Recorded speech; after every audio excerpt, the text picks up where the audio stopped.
The verbal attacks by Turkey against the rights of Hellas, Greece, have now become an everyday occurrence, with sequential irredentist delusions made by the President of Turkey, Tayyip Erdogan, and officials of his government, distorting the truth and misrepresenting the positions of Hellas and historical facts. The foreign policy of our country is always lacking, ever since the establishment of the Hellenic State, where the so-called allies decide on the interests of the Hellenic people. In the recent years of the memorandums, it is non-existent, since our national sovereignty has been irrevocably and unconditionally surrendered by its treacherous leaders. Strategic moves of vital importance are pending, such as the declaration of our territorial waters at 12 nautical miles, as we are the only country in the world who has not done so. It is clear that the political will for the rule of law is non-existent. We saw Mr. Tsipras, who among other things ministered the surrender of the identity of Macedonia and stated that the ocean has no borders.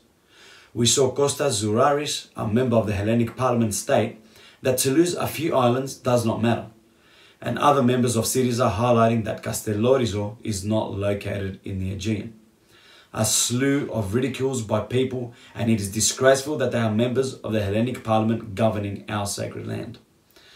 On the other hand, the armament expenses for our army are cut back by every government, essentially inviting Turkey to constantly violate the air and sea space of our homeland, claiming lands that have belonged to Hellenism since the beginning of time, including the Hellenic land of Ionia that is currently hosting Turkey.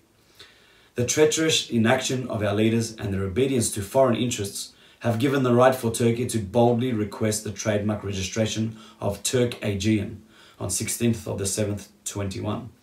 And we find ourselves 1 year later listening to the government, specifically Adonis Georgiadis, stating his apology. The said request was approved by the EU in December 21, proving once again that we, the Hellenes, are alone and cannot rely on foreign powers. The stance of our partners is clearly against the rights of the Hellenic people.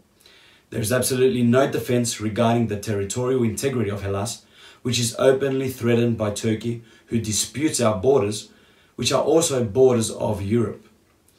And even though after its invasion, Cyprus is under military occupation and has remained separated for decades, sanctions were not imposed on Turkey by the EU as they have imposed on Russia for its invasion of Ukraine, who, as a matter of fact, is not even a member of the Union as opposed to Cyprus.